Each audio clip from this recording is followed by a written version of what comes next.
Hello friend, welcome to the channel solution. हमारे book review की series में मैं एक ऐसे और बुक के बारे में बात करने वाला हूं जो आपका समय बचाएगा। यानी कि जब आपके पास समय कम हो, तैयारी करनी बहुत बाकी हो, या फिर आपके पास समय कम हो, तैयारी आपने कर ली हो, रिवीजन को मैनेज करना मुश्किल हो रहा हो, आपको चाहिए to the point question answer, to the point specific point, जिसको रिवाइज करके, जिसको देख करके, जिसको पढ़ करके आप अपने किसी भी एग्जाम में मदद ले सकते हैं। खास करके जब कॉम्पिटिशन एग्जाम की बारी होती हो तब आपको ये बुक काम आएगा। हमारा आज का बुक है G pad at your fingertips. जैसा इसका नाम है बिल्कुल वैसा है कि जी पैड को आप अपने उंगलियों पे रखिए, यानी कि आपका कमांड उस पे हो, उस पे कौन और इंपॉर्टेंट पॉइंट्स हैं वह आपकी उंगलियों पे हो कि कोई आपसे पूछे तो आप फटाफट उस चीज को देख करके समझ सको और समझा सको। यही इसके कहने का मतलब होता है।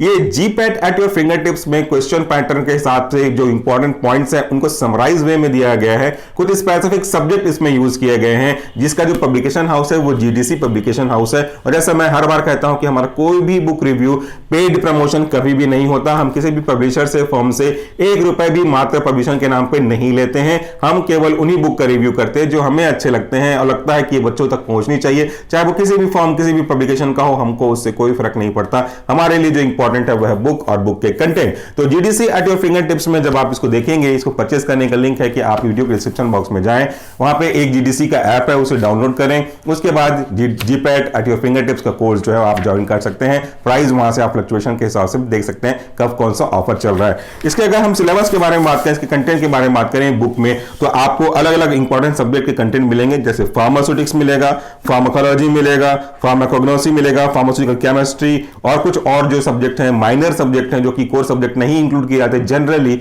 बट नॉट ऑलवेज, इसका ध्यान रखिएगा। वह है आपका बायोटेक्नोलॉजी, बायोकेमिस्ट्री, माइक्रोबायोलॉजी और हॉस्पिटल फार्मेसी। यानी कि कोर सब्जेक्ट जो आपके फार्मास्यूटिक्स, फार्माकोलॉजी, फार्माकोग्नोसी और मेडिसिनल केमिस्ट्री हैं उनके बहुत अधिक मैटर मिलेंगे। और जो माइनर सब्जेक्ट हैं, सप्लीमेंट्री सब्जेक्ट हैं, उनके कुछ इंपॉर्टेंट पॉइंट्स आपको मिलेंगे, लेकिन as compare to the previous one थोड़े क्वांटिटी उनकी कम रहेगी। तो पार्ट वाइज डिवाइड किया गया है। पार्ट 1 में फार्मास्यूटिक्स है, पार्ट 2 में फार्माकोलॉजी है, पार्ट 3 में फार्माकोग्नोसी है और पार्ट 4 में मेडिसिनल केमिस्ट्री है आपका। तो चलिए मैं आपको सीधे अपने सब्जेक्ट के ऊपर ले चलता हूं। Part 2 pharmacology.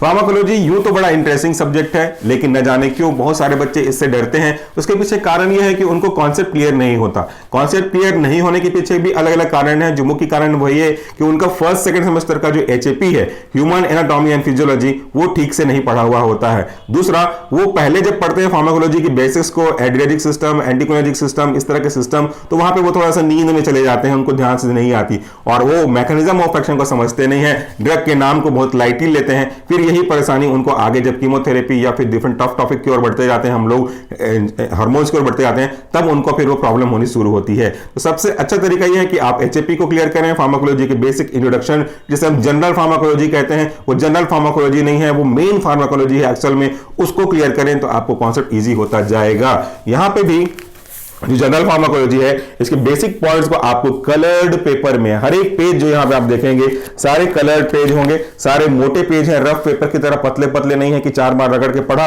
तो फटने लग जाएंगे। मोटे पेज हैं, कलर्ड पेज हैं, जिसमें आप देख सकते हैं। तो पहले पेज में हमने बात की जनरल फार्माकोलॉजी के बारे में, बेसिक डिस्क्रिप्शन दिया गया है। कुछ पॉइंट जिसको आपको याद रखने हैं, जैसे father of pharmacology, founder of first institute of pharmacology, father of chemotherapy, discovery of penicillin, discovery of streptomycin, discovery of insulin, किसने किया, ये सब क्वेश्चन आपको पूछ सकते हैं। इसीलिए फिंगर टिप्स में याद रखा जाना चाहिए, ना कि रट्टा मारना चाहिए। वो यहां से आपको मिल जाएगा, मदद के फॉर्म में आप यहां से देख सकते हैं। इसके बाद देखिएगा फार्माकोकाइनेटिक और फार्माकोडायनेमिक। ये ऐसे पंच हैं जो हर जगह चिपका हुआ होता है, क्योंकि इसके बिना फार्माकोलॉजी तो है नहीं। इन्हीं को जोड़ के ही तो फार्माकोलॉजी बना हुआ है। तो किसी की ड्रग की बायोबिलिटी कैसी है, किसी का एडीएमई कैसी है, उसका साइड इफेक्ट कैसा है, उसका मैकेनिज्म ऑफ एक्शन कैसा है, कॉन्ट्राइंडिकेशन कैसा है, side effect, major side effect, normal side effect के बारे में बात नहीं कर रहे हैं। Nausea, vomiting, headache, loose motion, this are very common side effect. Major side effect मतलब होता है कि आपके यूरिन का कलर चेंज हो रहा है, क्या ओरोटॉक्सिसिटी कॉज कर रहा है, क्या नेफ्रोटॉक्सिसिटी कॉज कर रहा है, क्या जो to the point specific drug के रेस्पेक्ट में हो, वो हमारे लिए मेन साइड इफेक्ट या फिर एडवर्स इफेक्ट कहलाते हैं। वो कौन से हैं, पॉइजन कौन सा है, उसका एंटीडोट कौन सा है, पॉइजन की बाइंडिंग कैसी है, बायोबिलिटी कैसी है, प्लाज्मा प्रोटीन के साथ कितने देर तक बाइंड रह सकता है, उसकी हाफ लाइफ कितनी है, ये टू द पॉइंट क्वेश्चन होते हैं। ये सारे पॉइंट्स आपको कवर किए हुए मिलेंगे जी पैड फिंगर टिप्स के अंतर्गत। आगे देखिए बुक मार्क जो लगाया हुआ है उसके रेस्पेक्ट में, यूं तो बहुत सारे बुक मार्क्स हैं, सबको कवर करना थोड़ा सा पॉसिबल नहीं होता। जो मेन लगता है कि आपको बताना चाहिए उसको हम बुक मार्क लगा देते हैं। तो नेक्स्ट बुक मार्क में आप देखेंगे यहाँ पे various types of receptor, there mechanism of action with their example.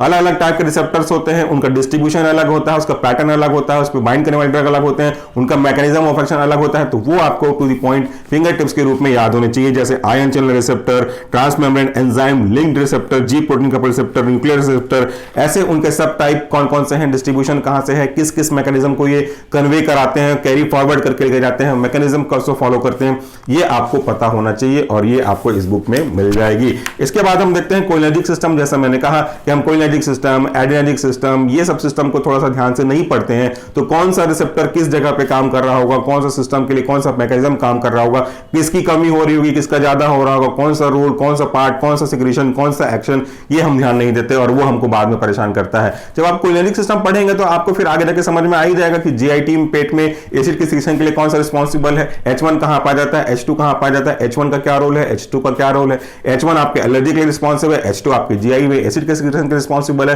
तो अगर आप जीआई ड्रग पढ़ोगे, एंटासिड पढ़ोगे या फिर एंटीसिपिलिटी ड्रग पढ़ोगे तो वहां पे आपका H1 नहीं H2 काम करेगा, इसलिए H2 वाले के सेक्शन को याद रखना जरूरी है और H1 का तब आपको काम आएगा जब आप एलर्जिक रिएक्शन के बारे में पढ़ेंगे। इसीलिए रिसेप्टर, उनका डिस्ट्रीब्यूशन, उनका मैकेनिज्म ऑफ एक्शन, उनका रोल, ये बहुत जरूरी है, टू द पॉइंट होने चाहिए, स्पेसिफिक होने चाहिए, उसके लिए आपकी बुक मदद करेगी। उसके बाद अगले बुक मार्क पे चलते हैं।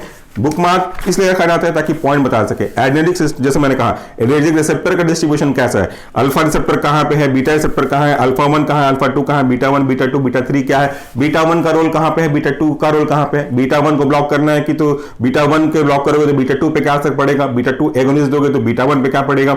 ये भी मजेदार इंटरेस्टिंग फैक्ट होता है। एंटी हाइपरटेंसिव ड्रग उस अस्थमा वाले को दे दोगे तो प्रॉब्लम क्रिएट कर देगी जो बीटा रिसेप्टर से एसोसिएटेड है, तो एक को कॉन्स्ट्रिक्ट करेगा एक जगह, दूसरी जगह डायलेट करेगा, इसीलिए डायलेट करने वाले ड्रग देते हो तो वो आपके अस्थमा के किसी में कॉन्स्ट्रिक्ट कर देगा तो उसको प्रॉब्लम जाएगी। इसलिए ड्रग का सिलेक्शन करने के लिए रिसेप्टर बाइंडिंग पे जानना बहुत जरूरी है। आगे बढ़ते हैं अगले बुक मार्क की ओर। तो हमारा non steroidal anti inflammatory drug, जिसके अंदर मुख्य रूप से कॉक्स और लॉक्स पाथवे आते हैं, तो कॉक्स 1 कॉक्स 2 मिलकर के प्रोस्टाग्लैंडिन बनाएंगे। यहां पे आपको ये याद रखना पड़ेगा कि भैया कॉक्स 1 को क्या नाम से और जानते हैं, इसको हाउसकीपर बोलते हैं, कॉन्स्टिट्यूटिव नेचर होता है कि इंड्यूसिव नेचर होता है, वो आपको पता होना चाहिए। कॉक्स 1 इंड्यूसिव नहीं होता, वो कॉन्स्टिट्यूटिव होता है। कॉक्स 2 इंड्यूसिव होता है, जो stress, oxidative stress, trauma, injury, इन सब से जनरेट होता है और आपकी बॉडी में एनी टाइम नहीं होता। जब ये चीजें होती हैं तो वो होता है, जबकि कॉक्स 1 आपकी बॉडी में बाइकार्बोनेट सिंथेसिस के लिए रिस्पॉन्सिबल है, जो कि आपको अल्सर से बचाता है। तो जो चीज अल्सर से बचाएगा उसको ही आप नॉन सिलेक्टिव तरीके से इनहिबिट कर दोगे, नॉन सिलेक्टिव कॉक्स इनहिबिटर देकर के, तो अल्सर होने के चांसेस तो बढ़ते जाएंगे अगर आप इस ड्रग का यूज लंबे समय तक करते हो। तो ये सारे फैक्ट्स हैं बेटा जो आपको फार्माकोलॉजी में काम आएंगे, फार्माकोलॉजी में चीज जाननी चाहिए। उसका बाद फार्माकोग्नोसी, जिसमें बहुत सारे केमिकल रिएक्शन आते हैं। केमिकल रिएक्शन मतलब कौन सा टेस्ट का आइडेंटिफिकेशन करोगे, अल्कलॉइड के लिए क्या, सैपोनिन के लिए क्या, ग्लाइकोसाइड के लिए क्या, टेनिन के लिए क्या, रेजरपिन के लिए क्या टेस्ट है, किसका यूज क्या है, विनका और विनका अल्कलॉइड से क्या मिलता है, विनक्रिस्टिन विनब्लास्टिन के सोर्स क्या है, ये सब चीजें आपको कॉग्नोसी में पूछी जाएंगी। उनके जो स्पेसिफिक प्लांट है, प्लांट के पार्ट कौन कौन से हैं, ये सब पूछे जाएंगे। और वैसे ही जो आइडेंटिफिकेशन है एडल्ट्रेशन का, वो भी पूछे जा सकते हैं कि इस पार्ट का ये एडल्ट्रेशन यूज होता है तो उसको हम कैसे आइडेंटिफाई कर सकते हैं, या इसमें कौन कौन से एडल्ट्रेशन के रूप में ऐड किए जा सकते हैं एज ए एडल्ट्रेंट, वो आपको पता होना चाहिए। और उन सबको आपको बेसिक जानकारी देगा ये किताब GPAT eight your finger tips. तो आज के वीडियो के लिए इतना ही। उम्मीद करता हूं कि आपको बुक काम की लगी हुई होगी। अगर आपको बुक पसंद है, बुक परचेज करना चाहते हैं, तो वीडियो के डिस्क्रिप्शन में 2 लिंक मिलेंगे। एक हमारा ऐप, वो भी आप डाउनलोड कर लीजिएगा, आपको काम की चीजें मिलेंगी। दूसरा GDC का एक ऐप मिलेगा जिसे डाउनलोड करके आप इस कोर्स को GPAT eight your finger tips इसे सब्सक्राइब कर सकते हैं। हार्ड कॉपी आपको वो पहुंचा देंगे। हमारा पब्लिकेशन हाउस से कोई लेना देना नहीं है, हम बुक के पब्लिश के बारे में बात नहीं करते, हम बात करते हैं बुक के कंटेंट के बारे में। तो आप वहां से एक बार देखिए, पसंद आए, सही लगे तो लीजिए, जैसा आपका मन करे। ये कोई पेड प्रमोशन नहीं है। Thank you, take care.